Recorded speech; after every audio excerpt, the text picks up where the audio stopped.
Bueno, hechas las presentaciones del caso, me queda únicamente decirle, José María Quirós, bienvenido y gracias por estar con nosotros. Bueno, me encanta estar aquí. Bueno, me alegro mucho que así sea. A ver, yo me quedé como colgado con esto, ¿no? Porque vos hay una parte donde vos te das a conocer y dice las contradicciones, o sea, conocer también del empresario, de esa persona que es un empresario, los sueños, las contradicciones, los dilemas y las dificultades. Uno al leer esto tiene la sensación, esto se contrapone a las teorías, porque por ahí, por otro lado, dicen, no, hay que cumplir con determinadas teorías de la administración de empresa, de la economía y de la empresa en sí, porque si no nos va a ir mal. Uh-huh. Sí, yo digo siempre que hay que querer al empresario, ¿no? Y quererlo es aceptarlo como es. Porque, bueno, pensá que nosotros cuando decimos que existe ya un empresario pyme, ya superó la etapa emprendedora, que es dificilísima, y muchas veces lo encontramos en etapas mucho más adelante. Sí, es dificilísimo. Pasó la etapa que lo golpearon de todos Pero lados. claro, y que gestó una empresa, que es dificilísimo. La verdad es que yo inclusive no soy especialista en cómo se gestan esas empresas, pero admiro muchísimo cómo lo hacen, ¿no? Y entonces uno tiene que respetar que alguna sabiduría tiene ahí que uno no la entiende, que solamente entiende una partecita de todo eso, y que cuando él pide ayuda hay que respetarlo ante todo. Por eso que es muy importante no mirar los defectos, lo que para uno serían defectos de ese empresario, porque si no puede tocar esa intuición que él tiene, esa capacidad que le hizo llegar hasta donde llegó, y en cambio encontrarle cualidades, ¿no? Y muchas veces nos es difícil encontrar cualidades, pero es un problema nuestro, porque las tiene, por eso llegó hasta ahí. Claro, muchas veces son autodidactas, porque En general, son Sí, autodidactas. es que no existe la universidad que te dé el título de empresario, es la calle, es esto de irse haciendo y tener capacidad de crecimiento. Siempre desde afuera la gente piensa que ese hombre la pegó, no hay nadie que la pegue.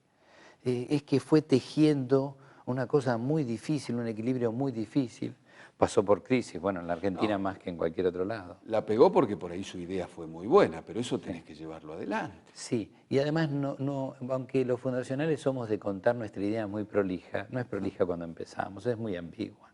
Y vamos dándole perfil exacto con el tiempo.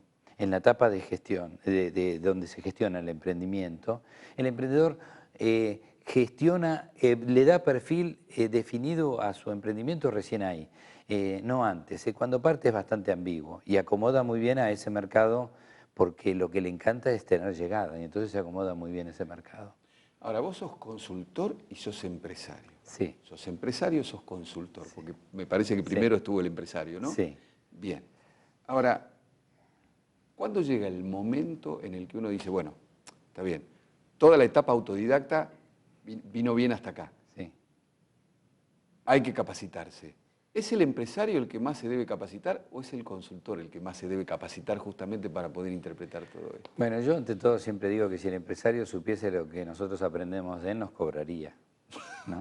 Porque es así, aprendemos muchísimo. Además es mucho más fácil ser consultor que empresario, porque claro, claramente uno da consejos, todo lo que quieras, pero después el empresario queda solo y él tiene que decidir.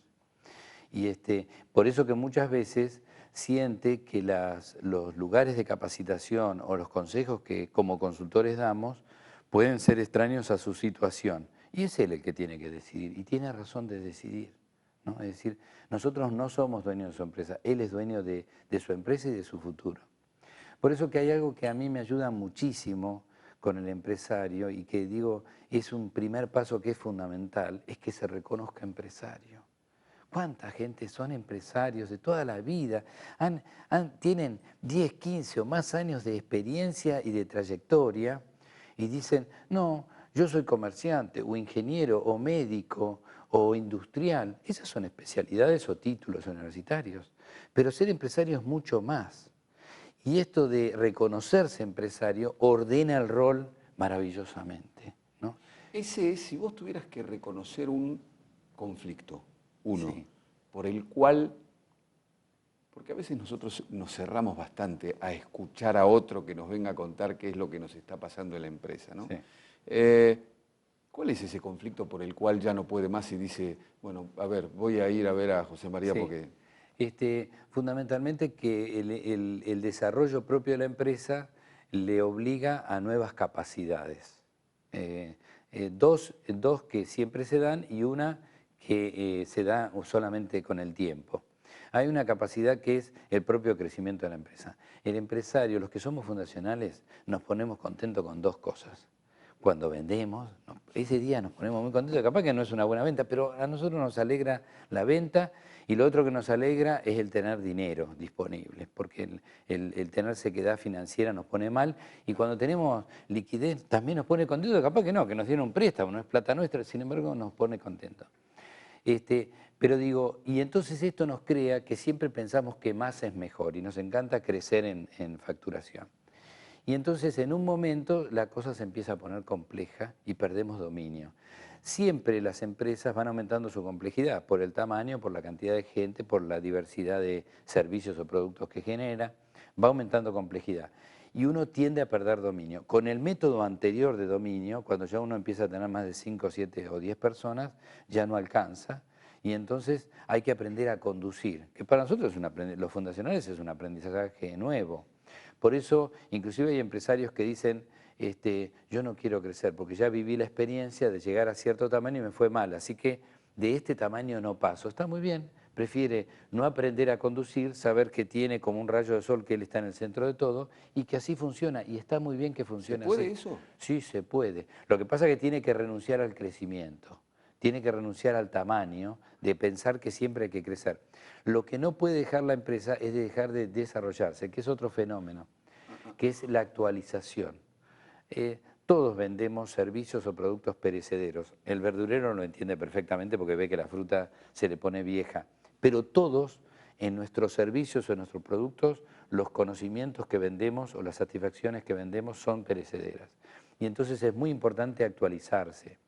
Y una cosa es cuando uno aprendía porque estaba en cero en la etapa emprendedora, que eso es lo que me pasó también a mí como empresario, es muy fácil aprender al joven porque todavía no tiene nada en la cabeza. Lamentablemente cuando vamos teniendo experiencia, se nos van armando huellas en la cabeza donde creemos que siempre sabemos. Y la verdad es que no sabemos, porque el hoy es diferente que el ayer, ¿no?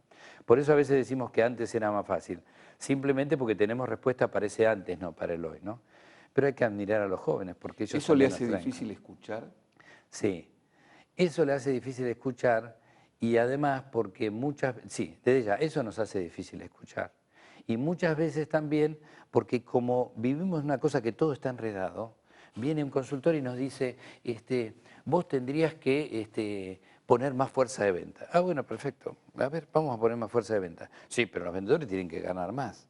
Lo que vos estás pagando no va. Entonces yo empiezo a pensar, vendedores más caros, esto me aumenta el costo, con más costo va a ser más difícil llegar al mercado. Es decir, todo se empieza a relacionar. Voy a tener también que aumentar gente de acá adentro. Digo, como todo está enredado, muchas veces el empresario es reticente porque siente que no lo van a comprender. No lo van a comprender porque se siente muy solo. La soledad del empresario es una realidad. Él solo sabe el lío que tiene ahí adentro y cómo lo lleva adelante. Entonces muchas veces teme que quien venga no respete ese bazar que es invisible, son hilos invisibles que atan las decisiones del empresario y las de su gente. Y que cuando viene alguien de afuera, vuelvo a repetir, es fácil encontrar errores, pero encontrar cómo desatar esos hilos o cómo respetar ciertos hilos se hace muy difícil. Hay muchos temas que quiero hablar con vos, pero los programas tienen un tiempo de Sí, sí, duración. sí, sí. Pero para después de la pausa, porque vamos a hacer una pausita, dos cosas. La primera, porque me quedó haciendo ruido en la cabeza esto de, yo me puedo quedar acá, me conformo con haber llegado acá, no quiero crecer más porque si no me voy a ver en un lío y no lo quiero enfrentar. Ahora, ¿hasta qué punto eso no está condenando a la empresa por ahí a desaparecer más tarde o más temprano? Y la segunda es, ¿cómo ves la pyme en la Argentina? Perfecto. Pausa. Estamos con José María Quirós, de JM Quirós. Él es empresario y consultor. Y estamos charlando de muchas cosas, porque, insisto, desde aquí, ¿saben cuántas cosas puede corregir uno? Si abre sus oídos, si los cierra, estamos en el horno. Pausa y ya volvemos.